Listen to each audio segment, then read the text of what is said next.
الحمد لله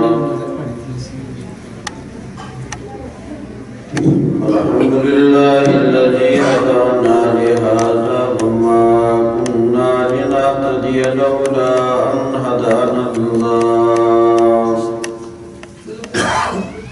أما بعد فأعوذ بالله من الشيطان الرجيم بسم الله الرحمن الرحيم وما أصابكم من نعمة فمن الله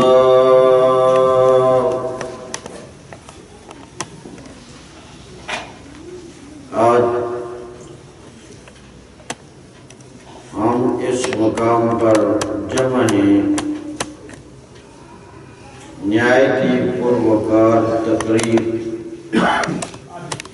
ہمارے بھائی ریحان صاحب کو اللہ تعالیٰ نے اولاد نصیب کی، جو اللہ کی بہت بڑی نعمت ہے اور اللہ کا احسان ہے۔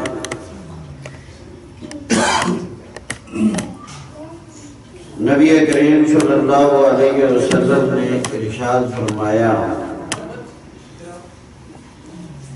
جب تمہیں اللہ تعالیٰ اولاد کی نعمت نصیب کرے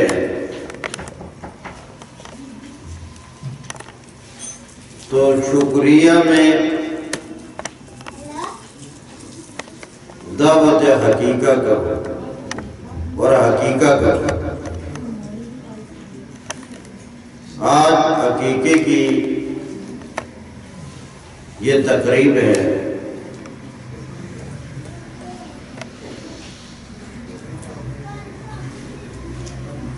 اسی حوالے سے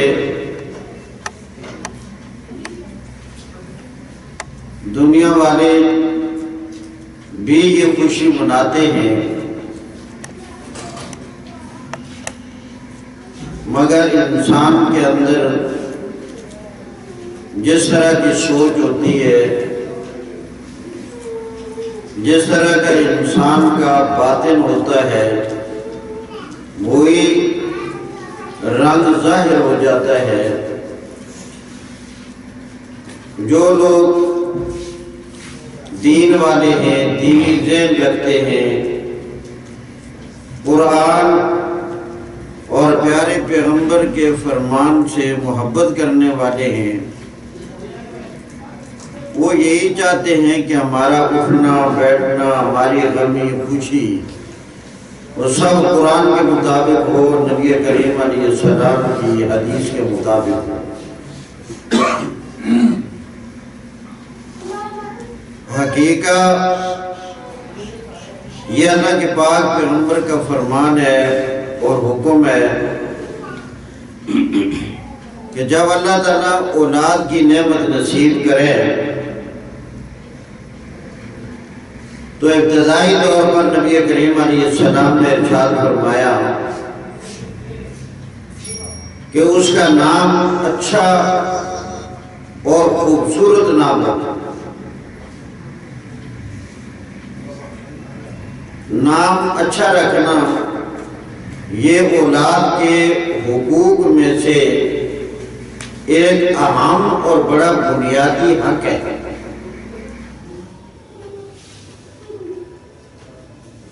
ماڈرن قسم کا نام تلاش کرنے کی ضرورت نہیں۔ ذہن ہوتا ہے کہ ایسا نام تلاش کیا جائے جو کسی کا نہ ہو پورے محلے میں،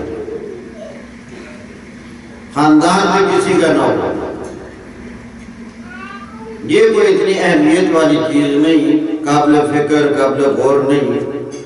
قابل غور قابل فکر یہ ہے کہ نام ایسا رکھو کہ انتہائی بامعنی نام ہو، انتہائی خوبصورت نام ہو۔ جس طرح کا نام ہوتا ہے اس طرح کے بچے کو اوپر آثار بھی مرتب ہوتے ہیں۔ اللہ کے پاک پیغمبر نے اس چیز کا خود اہتمام فرمایا ہے اور حکم دیا اچھے نام ہو۔ جب ابوبکر صدیق رضی اللہ تعالیٰ عنہ کی صاحبزادی حضرت اسماء رضی اللہ تعالیٰ عنہ کا بچہ پیدا ہونے والا تھا، اور یہ سب سے پہلا بچہ تھا جو ہجرت کے بعد مہاجرین کے ہاں پیدا ہوا۔ ہجرت کے بعد سب سے پہلا بچہ مہاجرین کا مدینہ طیبہ میں پیدا ہونے والا وہ حضرت اسماء رضی اللہ تعالیٰ عنہ کا صاحبزادہ تھا۔ رسول اللہ صلی اللہ علیہ وسلم نے کچھ شواہد سے اندازہ لگایا کہ اسماء کو بچے کی امید تھی، رات کا وقت تھا کہ شاید اللہ تعالیٰ نے بچہ دے دیا ہے، تو حضرت عائشہ رضی اللہ تعالیٰ عنہ سے کہا کہ مجھے اندازہ ایسا ہو رہا ہے کہ اسماء کے ہاں شاید اللہ نے رحمت بھیج دی ہے، اللہ نے اولاد کی نعمت دے دی ہے، اگر ایسا ہی ہوا تو نام رکھنے میں جلدی نہ کرنا، فرمایا نام اس کا میں رکھوں گا۔ چنانچہ دوسرے دن معلوم ہوا فی الواقع اللہ نے رات کو ایک بیٹا عطا کیا ہے۔ پھر نبی کریم علیہ السلام نے ان کو گٹھی بھی دی جس کو تحنیق کہتے ہیں، اور یہ بھی وہ چیز ہے جس کی طرف عموماً لوگوں کا رجحان نہیں ہوتا، اور ہے یہ سنت عمل۔ فرمایا جس آدمی پر تمہارا اعتقاد ہے کہ یہ نیک ہے، پرہیزگار ہے، اللہ کے حکموں کا پابند ہے، قبائل سے بچا ہوا ہے، شرک سے دور ہے، بدعت سے دور ہے، اس بنیاد پر تمہارا اس آدمی کے بارے میں محبت اور اعتقاد ہو، فرمایا اس سے آپ تحنیق بچے کو دلوائیں اور پھر اچھا نام رکھیں۔ تو تحنیق دلوانا یہ بھی بچے کا حق ہے، اور اچھا نام بچے کا رکھنا خوبصورت۔ یہاں کئی دفعہ لوگ نام رکھ لیتے ہیں اور بعد میں خیال آتا ہے اچھا جی اس نام کا یہ ہم نے بچے کا نام رکھا ہے تو یہ اس کا معنی کیا ہے؟ حالانکہ پہلا نام سوچ کر معنی معلوم کر کے پھر تجویز کیا جائے کہ اس بچے کا نام کیا ہے۔ ہمارے ہاں عموماً بچوں کا نام ناہید رکھ لیتے ہیں، ناہید،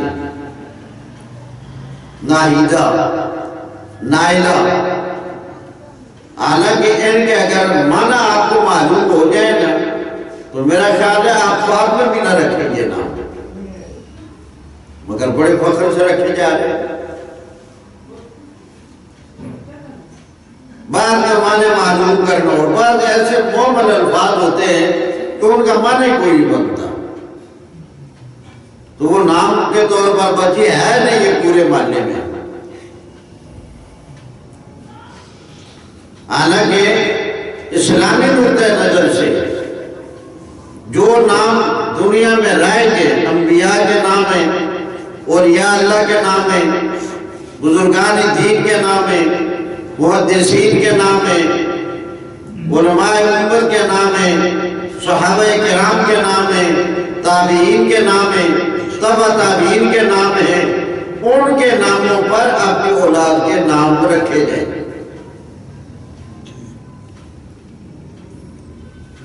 تو نام اچھا رکھنا، اور اسی طرح جب 7واں دن ہو جائے تو بچے کے سر کے بال اتارنا، اور بال اتارنے کے بعد ان بالوں کی مقدار اور وزن کے برابر چاندی صدقہ کرنا، چاہے چاندی ہو، چاہے اتنی مقدار کی مالیت کے برابر پیسے صدقے کر دیے جائیں۔ یہ سنت عمل ہے، اللہ کے نبی کا حکم ہے، مگر کس طرح رجحان نہیں ہوتا۔ جتنا ان نعمتوں کا شکریہ اللہ کے نبی کی بتائی ہوئی ہدایات کے مطابق کریں گے، پھر بچے کے اوپر آثار بھی بڑے عجیب ظاہر ہوں گے۔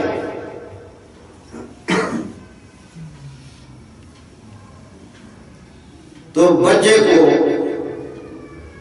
نام اچھا، تحنیک، اور پھر اس کے سر کے بال اتار کر بالوں کے بقدر وزن چاندی صدقہ کرنا، اور بال اتارنے کے بعد بچے کے سر پہ زعفران لگانا، بال اتارنا سنت، اس کے بقدر چاندی صدقہ کرنا سنت، اور سر پر زعفران لگانا یہ سنت۔ مگر شاید کہ اس طرح رجحان ہی نہیں کہ کبھی یہ کام بھی کرنا ہوتا ہے۔ اور پھر ساتھ میں دینی عقیقہ کرنا، لڑکا ہو تو اس کی جانب سے 2 جانور، 2 بکرے، چاہے بکرے ہوں بکریاں ہوں، مگر شرائط اس کے لیے وہی ہے جو قربانی کے جانور کے لیے ہے، جو شرائط قربانی کے جانور کے لیے ہے وہی عقیقے والے جانور کے لیے ہے۔ نبی کریم صلی اللہ علیہ وسلم کے نواسے جب پیدا ہوئے، حضرت حسن اور حضرت حسین رضی اللہ تعالیٰ عنہما، تو دونوں کی پیدائش پر اللہ کے پاک پیغمبر نے ایک بکرا اپنی طرف سے اور ایک بکرے کا حکم دیا حضرت علی رضی اللہ تعالیٰ عنہ کہ آپ اہتمام کریں۔ تو حضرت حسن کی جانب سے بھی 2 بکروں کا عقیقہ کیا گیا، اور حضرت حسین کی جانب سے بھی 2 بکروں کا عقیقہ کیا گیا۔ اور نبی کریم علیہ السلام نے ارشاد فرمایا یہ عقیقہ یہ اللہ کی نعمت کا شکریہ بھی ہے، اللہ کی نعمت کا شکریہ بھی ہے، اور یہ عقیقہ من وجہ بچے سے مستقبل میں حوادثات، بلائیں اور بڑی بڑی مصیبتیں ٹلنے کا ذریعہ بھی ہے۔ نبی کریم علیہ السلام نے فرمایا کہ بچہ مرتعن بحقیقت ہی، یہ یوں سمجھو کہ بچہ عقیقے کے بدلے میں گروی ہوتا ہے۔ جس طرح کوئی آدمی چیز گروی رکھ دیتا ہے تو جس کی چیز ہے جس نے گروی رکھی ہے وہ اس سے اس وقت تک فائدہ حاصل نہیں کر سکتا جب تک کہ دوسرے کا قرض اتار کر گروی والی چیز کو واپس نہ لے دے۔ فرمایا بچہ جو ہے وہ بہت ساری اللہ کی رحمتوں اور اللہ تعالیٰ کی برکات اور اللہ کے فضل سے سمجھو کہ ایک رکاوٹ اور محرومی کا شکار ہوتا ہے۔ جب عقیقہ کر دیا جاتا ہے تو میرا رب ان رکاوٹوں کو دور کر دیتا ہے۔ اب بچے کو اللہ کی جانب سے رحمتیں بھی نصیب ہوتی ہیں، اللہ کی برکتیں بھی نصیب ہوتی ہیں، اور اللہ کا فضل بھی انہیں نصیب ہو جاتا ہے، اور بڑی بڑی مصیبتوں سے اللہ تعالیٰ مستقبل کی زندگی میں بچے کو محفوظ کر دیتے ہیں۔ تو آج یہ اس انتہائی بابرکت اور پروقار تقریب کہ جس کے بارے میں اللہ کے پاک پیغمبر کے یہ ارشادات ہیں اور لوگ اس پر عمل کرتے رہے، اور یہ بڑا باعث برکت عمل اور بڑا ہی اچھا عمل ہے۔ اللہ اس کے بدولت نعمت کا شکریہ ہے، جتنے شکریہ ادا کرو گے، لَإِن شَكَرْتُمْ، اگر تم میری نعمت کا شکریہ ادا کرو گے، لَأَزِيدَنَّكُمْ، میں تمہیں اور زیادہ نعمتوں سے مالا مال کر دوں گا۔ آج ہماری ناکامیوں کا ایک ذریعہ یقیناً یہ ہے، آپ ٹھنڈے دل سے سوچیں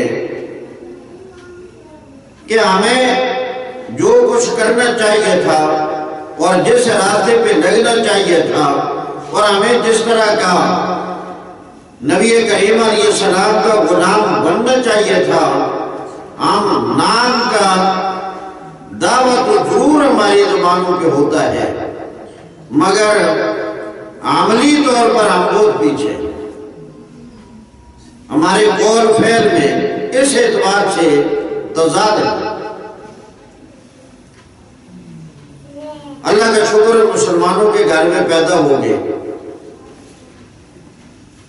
اور اذان کی آواز سنتے ہیں، اور پیدائش کے فوراً بعد بھی اللہ کے نبی کے حکم کے مطابق بچے کے کان میں اذان دی جاتی ہے، وہ ہمارے کان میں بھی ہوگی، مگر اس کے بعد ہمیں جس طرح کی فکر ہونی چاہیے تھی اس طرح کی ہم نے توجہ کی نہیں، نہ ہم نے قرآن کے ساتھ اپنا وہ لگایا اور نہ ہم نے پیارے پیغمبر کی حدیث کے ساتھ وہ تعلق اپنا جوڑا۔ نبی کریم علیہ السلام نے بہت ساری پیشن گوئیاں فرمائی، جو ہر زمانے میں بہت ساری پیشن گوئیاں صادق آ چکی ہیں اور بعد کا بھی انتظار ہے۔ آج تک نبی کریم علیہ السلام کی پیشن گوئیاں جو ظاہر ہو چکی ہیں، ایک بھی ایسی نہیں کہ جس میں ذرہ برابر رائی کے دانے کے کروڑویں حصے کے برابر بھی خلاف ورزی ہوئی، پورا اسی طرح ثابت ہے۔ نبی علیہ السلام کے زمانے میں جو لوگ تھے، اس زمانے میں کسی آدمی کے بے نماز ہونے کا تصور بھی نہیں تھا، جو مسلمان ہو اور نبی کا کلمہ پڑھنے والا ہو اور ماننے والا ہو اور وہ بے نماز اور نماز نہ پڑھے وقت پر، اس کا تصور بھی نہیں تھا۔ مگر آج آپ دیکھ لیں ہماری کیا حال ہے۔ 100 میں سے بامشکل کوئی 5% لوگ ہے نمازی مسلمان، باقی نماز کو ایک اختیاری عمل جس طرح سمجھ لیا گیا ہے، بھئی جس کو فرصت مل جائے پڑھ لے۔ حالانکہ اللہ کے پاک پیغمبر نے جو ارکان اسلام بتائے ان میں نماز شامل ہے، اور اللہ کے نبی نے فرمایا مسلمان اور کافر کے درمیان اگر کوئی طرح امتیاز ہے تو وہ نماز ہے۔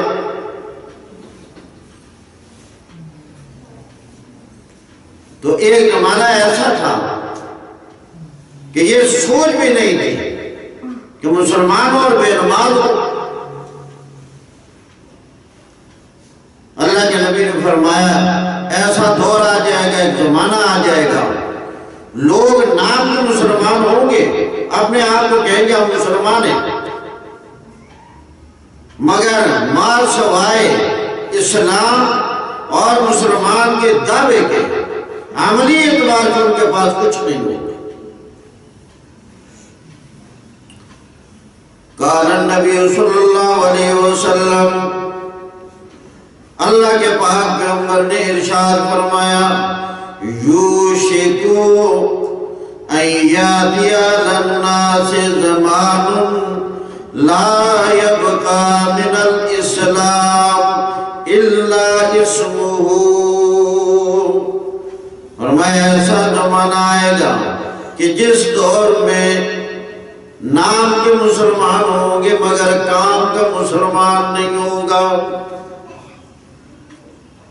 مسلمان کہلانے والے ہوں گے، بے نماز بھی ہوں گے، حالانکہ اسلام تو نماز چاہتا ہے، مسلمان بھی ہوں گے مگر جھوٹ بھی بول رہے ہوں گے، مسلمان بھی ہوں گے مگر رشوت بھی دے رہے ہوں گے، مسلمان بھی ہوں گے سودی معاملات بھی کر رہے ہوں گے، مسلمان بھی ہوں گے دھوکہ فراڈ بھی کر رہے ہوں گے، مسلمان بھی ہوں گے 2 نمبری بھی کر رہے ہوں گے، مسلمان بھی ہوں گے ناپ توڑ میں بھی کمی کر رہے ہوں گے، مسلمان بھی ہوں گے شرک میں بھی مبتلا ہوں گے، مسلمان بھی ہوں گے رسومات اور بدعات میں بھی ملوث ہوں گے، یوشکو قریب ہے ایاتی للناس زمان، لوگوں پر ایسا دور آ جائے گا، ایسا زمانہ آ جائے گا کہ لا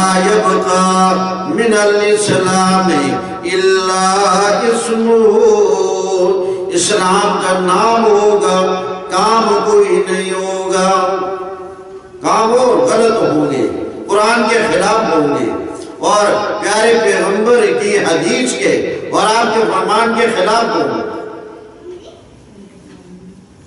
فرمایا اسلام کا نام ہوگا، کام نہیں ہوگا۔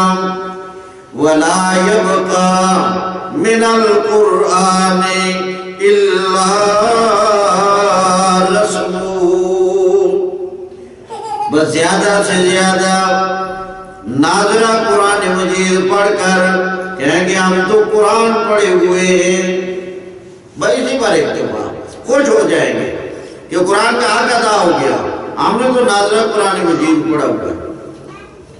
حالانکہ وہ بھی جو پڑھا ہوا ہے اللہ معاف کرے، کیونکہ پڑھانے والے اب وہ مسجدوں میں اور مکاتب میں جو ایک برکتیں ہوتی تھی وہ سلسلہ تو رہا نہیں، گارمنٹ ڈویژن، وہاں قاری صاحب آگے، تو وہاں قاری صاحب کا آنا وہ کوئی اس بنیاد پر نہیں ہے کہ بھائی قرآن جو ہے میں ثواب کے لیے پڑھا دوں، یہ لوگ بغیر قرآن کے نہ رہ جائیں، اس کو غرض ہوتی ہے اپنے پیسوں سے فیس اچھی ملے، جہاں آنے والا بھی اپنا مفاد لے کر آئے، اور آپ نے تو پڑھانا ہے، آپ کی مجبوری ہے کہ مسلمان ہیں کہ بچے نے ابھی تک قرآن ہی نہیں پڑھا، اب وہ 10 منٹ دے گا، 5 منٹ دے گا، کیا اس میں بچہ پڑھے گا، کیا تربیت ہوگی؟ وہ بھی کہے گا میرے سارا آگے، استاد کا تصور ہی نہیں، اور نہ صحیح تلفظ کے ساتھ پڑھنا، غلط ملت، اگر آج انگلش کا لفظ ہماری زبان پر کوئی ٹیڑھا ہو جائے تو سارے ہنستے ہیں، دیکھو یار انگلش کا لفظ کیسا ٹیڑھا کر دیا، لفظ بولنا ہی نہیں آیا۔ کیا قرآن بھی کبھی سنا ہے کہ وہ کیسا پڑھا جا رہا ہے؟ اگر انگلش شریف ٹیڑھی ہو گئی اس سے کوئی آسمان نہیں گرے گا، مگر قرآن کا لفظ اگر غلط ہو گیا تو معنی بدل جائے گا اور اس میں بہت بڑی خرابی ہو جائے گی۔ اللہ کے بعد پیغمبر نے فرمایا صحیح تلفظ کے ساتھ قرآن سیکھو اور اپنے بچوں کو سکھاؤ۔ کیا ہم نے اس طرف توجہ دی؟ فرمایا وہ اچھا دور آ جائے گا کہ قرآن کے معانی، قرآن کے مطالب، قرآن کو سیکھنا کم از کم ایک نظر مسلمان کو معلوم ہو جائے کہ قرآن میں ہے کیا۔ لا یبقى من القرآن الا رسمہ، بس ایک زمانہ ایسا آ جائے گا قرآن کے الفاظ ناظرہ پڑھ کر بڑے خوش ہوں گے، اور آج بھی آپ تجربہ کر لیں، ہاں بھئی آپ نے قرآن پڑھا ہوا ہے، جی جی پڑھا ہوا ہے میں نے قرآن کی تعلیم میں نے حاصل کی ہوئی ہے۔ اور بھئی یہ تو اللہ کا فضل ہے، میرے اللہ کی رحمت ہے کہ اللہ نے ناظرہ قرآن مجید پڑھنے پر بھی اور اس کی تلاوت پر بھی ہمیں ایک ایک حرف پر 10 نیکیاں دینے کا وعدہ کیا ہے، مگر قرآن کے آنے کا مقصد کیا ہے کہ قرآن مجید میں کیا چیز ہے، یہ ہمارے لیے ضابطہ حیات ہے، یہ ہمارے لیے دستور حیات ہے۔ ہمیں معلوم ہونا چاہیے کہ قرآن میں ہے کیا اور کن کن باتوں کا حکم ہے، کن باتوں سے ہمیں روکا گیا ہے، تاکہ ہم اپنی زندگی میں اس کو نافذ کر سکیں۔ اس طرح توجہ کوئی نہیں۔ حالانکہ ایک زمانہ ایسا تھا مرد تو مرد ہیں، میں کچھ خواتین کا تذکرہ آپ کو بتاتا ہوں۔ ایک مرتبہ مسجد نبوی ہے، خطبہ ارشاد فرمانے والے حضرت عمر رضی اللہ تعالیٰ عنہ ہیں۔ وہ عمر کہ 19 مقام قرآن مجید کے ایسے ہیں کہ حضرت عمر کی رائے بنی اور میرے اللہ نے عمر کی رائے کو قرآن بنا کر نازل کر دیا۔ وہ عمر جن کے بارے میں پیارے پیغمبر نے ارشاد فرمایا اگر میرے بعد کوئی نبی ہوتا اور میرے بعد نبوت ہوتی تو حضرت عمر نبی ہوتے۔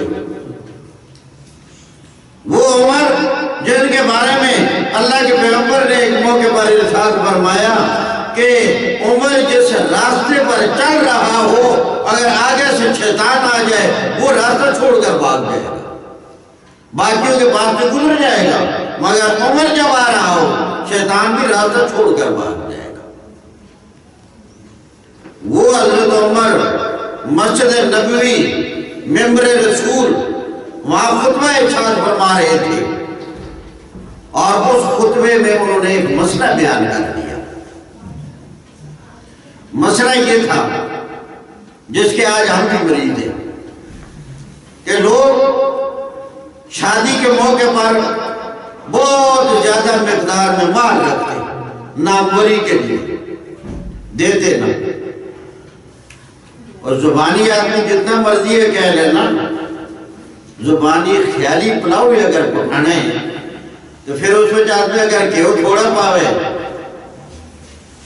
تو اس کی کتنی بڑی نالائکی ہے۔ خیالی پلاؤ پکانا ہے تو کہو دبا کے پاؤ۔ لوگ ناموری کے لیے مال رکھ لیتے، پتہ چلے جی مال رکھا ہے، دینے کا نام نہیں۔ جب یہ بات معلوم ہوئی تو حضرت عمر رضی اللہ تعالیٰ عنہ نے مسئلہ بیان کیا اور حکم دیا، فرمایا کے بعد کوئی زیادہ مال نہ رکھے اور جو مال رکھا جائے وہ ادا کیا جائے، اور اس میں انہوں نے کہا آج کے بعد 400 درہم سے زیادہ مال نہ رکھے۔ اب یہ بات تو انہوں نے کر دی، حضرت عمر جن کا مقام میں بتا چکا، جب وہ خطبہ ارشاد فرما کر باہر نکلے، مسجد نبوی کے دروازے پر ایک قریشی بوڑھی خاتون کھڑی ہے، ایک خاتون ہے دروازے پر کھڑی ہے جہاں سے حضرت عمر نے نکلنا تھا۔ جب نکل لگے فرمایا امیر المومنین قف، ذرا ٹھہر جاؤ۔ فرمایا آج آپ نے جو مہر کے بارے میں مسئلہ بیان کیا ہے یہ آپ نے غلط کیا۔ اب حضرت عمر تھے، مزاج طبعاً جلالی تھا، وہ تبھی جلال جوش میں آیا، چہرہ سرخ ہو گیا۔ وہ خاتون سوچنے لگی اس بیچارے نے میری بات پر توجہ دینے کے بجائے وہ اپنی طبیعت اور جلال بس اسی کو اپنایا۔ پھر اس خاتون نے دکھتی رگ میں ہاتھ رکھا، فرمایا امیر المومنین آپ نے جو حکم بیان کیا ہے، مسئلہ بیان کیا ہے، یہ اللہ کی کتاب کے خلاف ہے، قرآن کے خلاف ہے۔ اور بخاری شریف کی حدیث ہے کان وقافا عند کتاب اللہ، جب حضرت عمر کے سامنے اللہ کی کتاب کا نام آتا تھا بس وہاں رک جایا کرتے تھے، سارے جلال دب جایا کرتے تھے، سارے غصے تھم جایا کرتے تھے۔ اب حضرت عمر متوجہ ہوئے، فرمایا اللہ کی بندی کہاں مجھ سے غلطی ہوگی قرآن کے خلاف؟ فرمایا ایک آیت میں پڑھتی ہوں، ذرا اس کا معنی مجھے کر کے دکھاؤ۔ پھر آیت پڑھی ما آتیتم احداہن قنطارا، فرمایا یہ آیت مار کے بارے میں ہے کہ نہیں؟ فرمایا جی مار کے بارے میں ہے۔ تو یہاں مار کے لیے قرآن نے قنطار کا لفظ ذکر کیا ہے نا؟ فرمایا کیا ہے، تو قنطار کا معنی وہ جو آج آپ بیان کرتے ہیں۔ بس حضرت عمر روئے، اعلان کروایا بھائی سب لوگوں کو واپس آ جاؤ۔ سارے مجمع کو دوبارہ بلایا گیا اور بلا کر کہا، روئے خوش بھی ہوئے، فرمایا اللہ تیرا لاکھ لاکھ شکر کہ عمر غلطی کرے اور تیرے پاک پیغمبر کی امت میں ایسی خواتین موجود ہیں کہ وہ عمر کو لقمہ دے رہے ہیں۔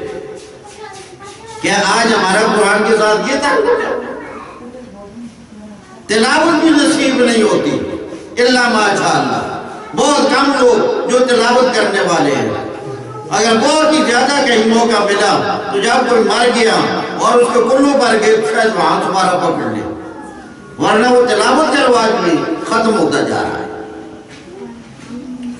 ایک زمانے میں یہ حال تھا لوگوں کا، اسی کو میرے پیارے پیغمبر نے فرمایا لا یبقى من القرآن الا رسمه، قرآن مجید کے الفاظ رہ جائیں گے اور قرآن کریم کے معانی، مطالب اور مقصد کی طرف کسی کی توجہ نہیں ہو۔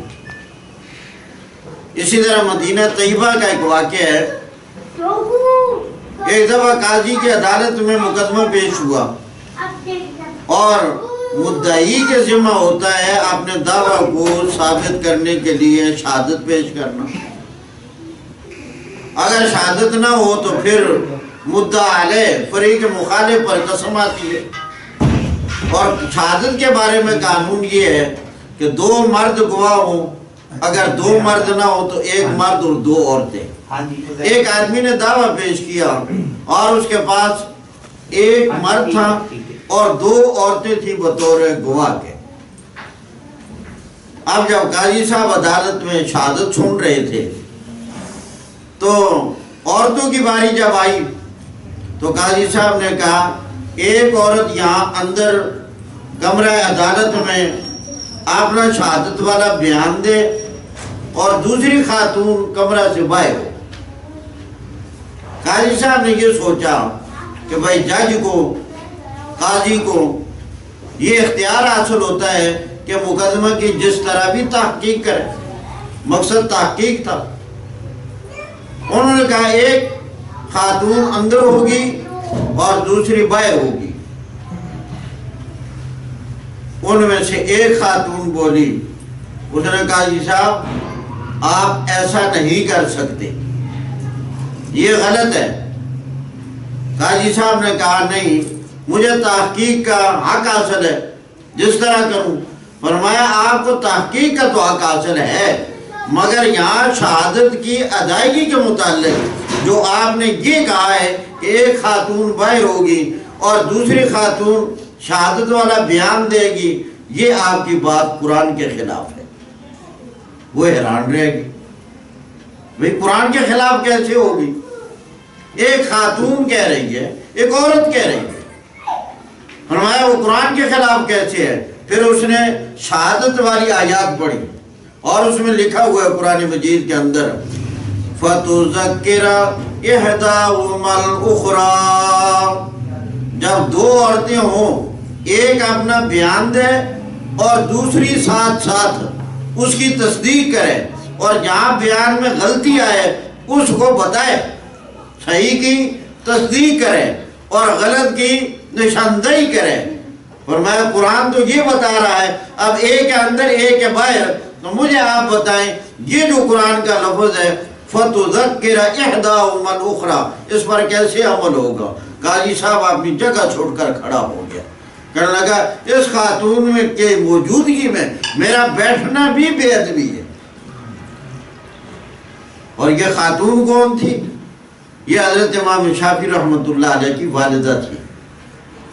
جب ماں ایسی ہوگی پھر بیٹے بھی ایسے نہیں ہوں گے تو اور کیسے ہوں گے؟ حضرت شیخ فرید الدین عطار رحمہ اللہ یہ ایک دفعہ اپنی والدہ کے سامنے بیٹھے ہوئے تھے، کہنے لگے اماں جی اللہ نے کتنا کرم کیا، مجھے قرآن کا علم آ گیا، مجھے حدیث کا علم آ گیا، میرے اللہ نے کتنا کرم کیا میرے اوپر۔ ماں نے کہا بیٹا ضرور میرے اللہ کا کرم ہے، میرے اللہ کی رحمت ہوئی، مگر اس میں میری محنت بھی شامل ہے۔ وہ حیران ہو گئے، فرمایا اماں جی سفر کی صعوبتیں میں برداشت کروں، استاد کی زجرات جھڑکیں میں برداشت کروں، گرمی سردی میں برداشت کروں، اور اس میں آپ کا کیا تعلق ہے، آپ کا کیا کمال ہے؟ میری سمجھ میں بات نہیں آئی۔ پھر ماں نے کہا بیٹا میں نے تجھے مکمل تیری پیدائش کے بعد 2 سال اپنی گود میں رکھ کر دودھ دیا ہے، 2 سال۔ آج تو اس سے بھی محرومی ہوتی جا رہی ہے کہ اپنی صحت کی خاطر دودھ بچے کو ماں کا اس سے دور کیا جا رہا ہے، یہ مصنوعی دودھ پاؤڈر ان پہ لایا جا رہا ہے۔ حالانکہ یاد رکھنا جو خاندانی کمالات ہوتے ہیں، جو خاندانی اثرات ہوتے ہیں، جو خاندانی صفات ہوتی ہیں، میرے رب کا بنایا ہوا نظام ہے، وہ سارے کمالات اور وہ ساری صفات وہ بچے کو ماں کے دودھ کے ذریعے سے منتقل ہوتے ہیں، اور بچہ شرعاً باپ سے ثابت النسب ہوتا ہے۔ اور اس دودھ میں بھی میرے رب کا نظام کہ یہ ہوتا ہے مرد کی جانب سے ہے دودھ۔ فرمایا یہ خاندانی اثرات شرافت کے، سخاوت کے، شجاعت کے، بہادری کے اور بڑے بڑے کمالات یہ اللہ اس ماں کے دودھ کے ذریعے سے آگے بچے تک منتقل کرتا ہے۔ اگر بغیر کسی عذر کے، بغیر کسی مجبوری کے، صرف اپنی صحت کو باہر رکھنے کے لیے ہم نے فیڈر پر لگا دیا اور پاؤڈر پر لگا دیا، خارجی دودھ پر لگا دیا، تو یہ ماں کا دودھ اگر عذر کوئی نہ ہو، بیماری والی ایسا طبی نقطہ نظر سے، تو یہ بچے کو حق سے محروم کرنا ہے۔ کوئی بڑے ہو کر حق دبا رہے ہیں اور کچھ بچوں کا حق دبا لیتے ہیں۔ فرمایا میں نے 2 سال تجھے اپنی گود میں رکھ کر دودھ دیا، کیونکہ میرے اللہ نے کہا ہے بچے کا حق 2 سال ہے۔ میں نے 2 سال پورے کیے۔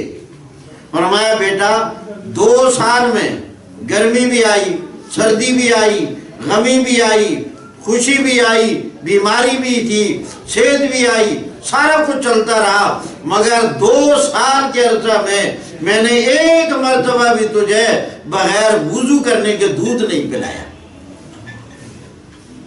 اب جب ماں ایسی ہو کہ بغیر وضو کے بچے کو دودھ نہ پلائے، وہاں سے پھر ایسے اللہ کے ولی اور اللہ کے نیک بندے نہیں پیدا ہوں گے تو کون ہوگا؟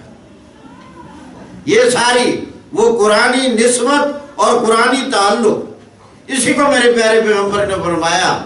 آج لوگ قرآن کو جاننے والے ہیں، مگر ایک زمانہ ایسا آ جائے گا لا یبقى من القرآن الا رسمه، قرآن کے الفاظ رہ جائیں گے اور انہی کو پڑھ کر خوش ہو جائیں گے، ہم تو قرآن پڑھے ہوئے۔ اور فرمایا مساجد معامرۃ وَهِيَ خَرَابٌ مِّنَ الْبُدَاءِ، مسجدیں ان کی ہدایت سے ویران ہو۔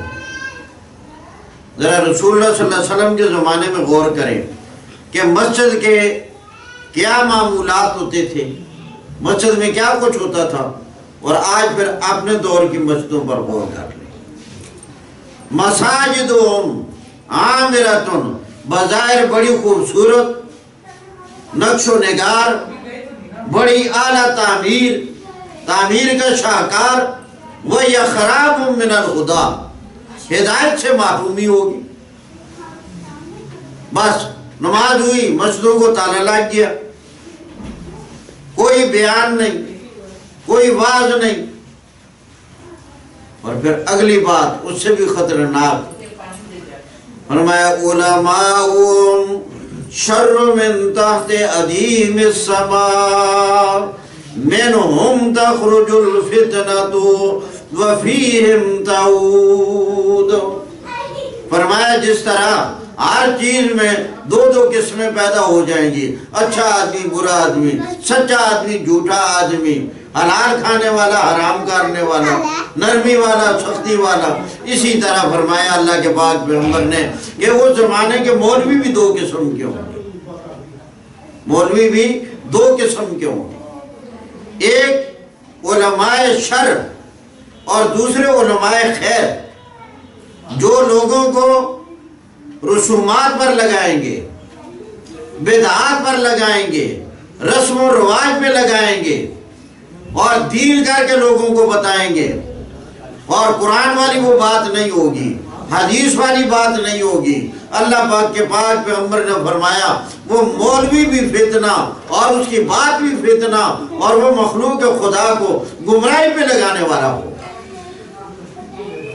اور علماء خیر وہ علماء جو خود علم میں مضبوط، عقیدہ صحیح، قبائل سے اجتناب، فرائض کی پابندی اور قرآن اور پیارے پیغمبر کی حدیث کے ساتھ گہرا تعلق اور مخلوق خدا کی وہ رہنمائی جو اللہ کا قرآن بتاتا ہے اور جو پیارے پیغمبر کا فرمان بتاتا ہے۔ اور آج وہی ہمارا دور، مسجدیں ہماری الگ الگ، یہ فلاں کی، یہ فلاں کی، یہ فلاں فرقہ، یہ فلاں فرقہ، یہ ان علماء کی نالائکی ہے کہ جنہوں نے اپنے مفاد کی خاطر اور اپنے پیٹ کی خاطر اور دنیا کی روٹی کی خاطر اور دنیا کے نذرانے وصول کرنے کے لیے اور دنیا کے پجاری بن کر انہوں نے اللہ کے دین کی سچی بات بھی نہ بتائی۔ اور بلکہ صحیح بات یہ ہے کہ اگر صحیح سروے کیا جائے کہ بھائی مسجدوں کے امام ہی تم تلاش کرو کہ کون ہے جو کوالیفائڈ مولوی ہے اور مستند ہے اور پڑھا ہوا ہے، آپ کو بامشکل 100 میں سے 5 بھی نہیں ملیں گے کہ جو صحیح مولوی ہو۔ ہم نے بھی تو اس طرف توجہ ہی نہیں فرمائی۔ بس جس آدمی نے داڑھی رکھ لی، ذرا اچھا بن تھن کر آ گیا، اچھی اینک پہن لی، شیروانی خوب ہوئی، واہ جی کیا علامہ صاحب ہے، آواز دیکھ لی، اونچی ہے، گرجدار ہے، ان چیزوں کی طرف توجہ نہیں کیا۔ فرمایا میرے پیارے پیغمبر نے کہ لوگوں اپنے آپ کو صحیح مسلمان رکھو اور قرآن والا رکھو اور حدیث والا رکھو۔ اور اس زمانے میں اگر کوئی آدمی یہ کہے، عموماً لوگوں کا یہ سوال ہوتا بھی ہے، یہ کہ کرا ایک مولوی کچھ کہ اندر ہے، دوسرا مولوی کچھ کہ اندر ہے، آجی کدھر جاؤں؟ اس کے 2 جواب ہیں۔ ایک الزامی جواب ہے کہ اگر یوں کوئی ہے کہ بھئی ہم کہاں جائیں، کوئی کچھ بتاتا ہے، کوئی کچھ بتاتا ہے، بھئی آپ کنویں میں چھلانگ لگائیں۔ دنیا کے معاملات میں تو بڑے ہوشیار ہیں۔ اگر گھر میں کوئی بیمار ہو جائے، 4 آدمیوں سے ضرور مشورہ کریں گے، یار بچہ میرا بیمار ہے، بیوی بیمار ہے، یا ماں بیمار ہے، یا والد صاحب بیمار ہے، بتاؤ اچھا ڈاکٹر کون ہے کہ جس سے علاج کروایا جائے۔ ضرور مشورے کرتے ہیں، اچھے ڈاکٹر کی تلاش ہوتی ہے۔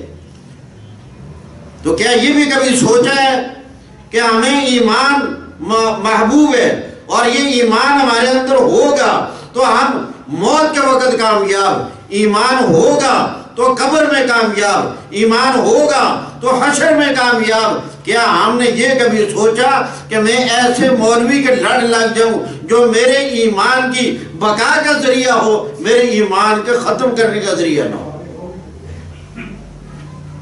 اس معیار کو اور اس طرح ہماری توجہ ہی نہیں۔ اس لیے یہ فتنوں کا دور ہے۔ ریحان صاحب نے بلایا تو کھانے کے لیے ہے، اب زیادہ آپ کو اس میں انشاءاللہ مایوس بھی نہیں کریں گے، تو کچھ باتیں چلو دین کے حوالے سے ہو گئی، تو پھر یہ دردمندانہ درخواست ہے کہ بالکل آپ ایسے بریو ذمہ نہیں ہوں گے کہ ہم کیا کریں جی، جدھر لڑ کسی نے لگا لیا، کوئی لگنے کی ضرورت نہیں۔ تحقیق کر کے صحیح قرآن سیکھو اور اللہ کے پاک پیغمبر کی حدیث بھی سیکھو اور قرآن کے قریب آ جاؤ اور اسلام کے اوپر زندگی گزارنے والے بنو۔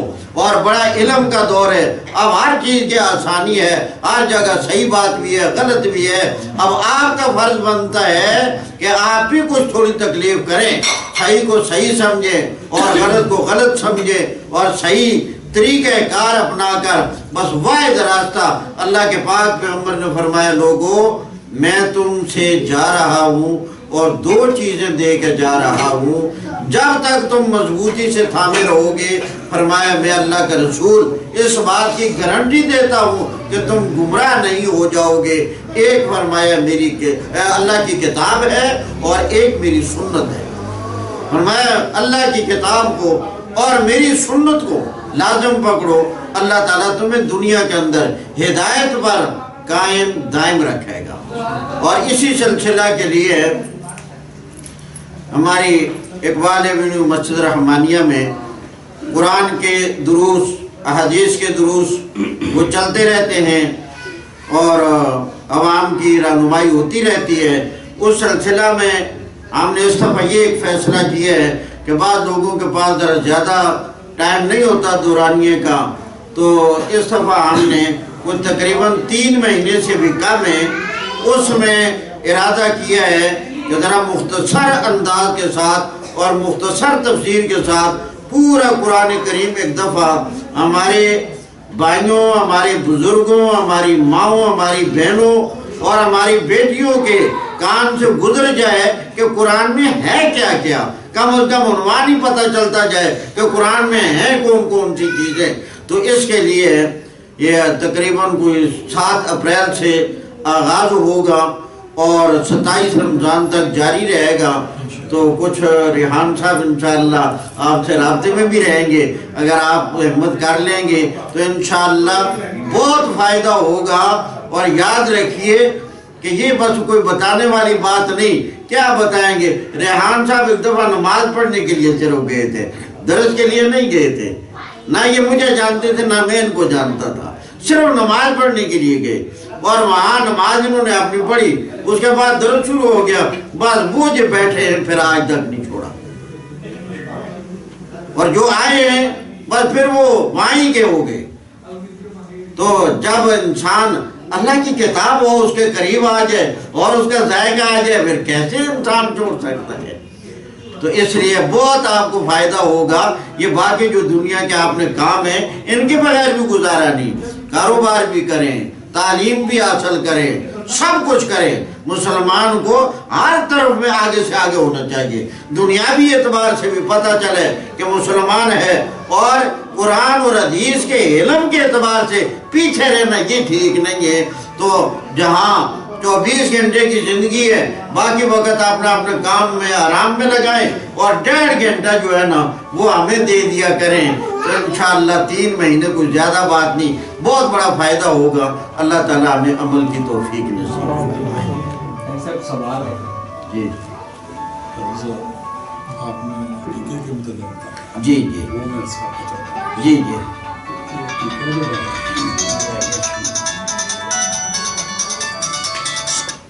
السلام علیکم جی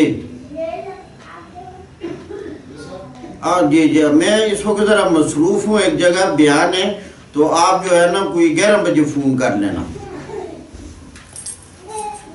جی جی ٹھیک ہے، السلام علیکم۔ جی عقیقے کے آپ نے فرمایا کہ 2 جانور لڑکے کے کی وہ دونوں نر ہونے چاہیے یا نر اور مادہ ایک بھی ہو سکتے ہیں؟ جی جی ہاں، وہ یعنی نر ہو یا مادہ ہو یا ایک نر ہو ایک مادہ ہو، اس میں کوئی فرق، یا دونوں مادہ ہو کوئی فرق نہیں۔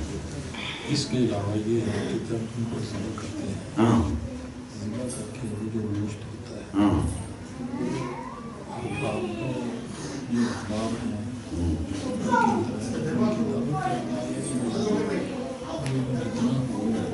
اس کی تقسیم اس میں دونوں فل اختیار ہے، مرضی ہے آپ اس کو تقسیم کر دیں تب ٹھیک، یا پکا کر گھر میں دوست و احباب کی رشتہ داروں کی دعوت کر دیں تب ٹھیک، مگر اس میں ضرور غریبوں کا حصہ ہونا چاہیے، چاہے دعوت میں شریک کریں تب یا ویسے گوشت تقسیم کریں تب، تو اس میں زیادہ سے زیادہ تیسرا حصہ۔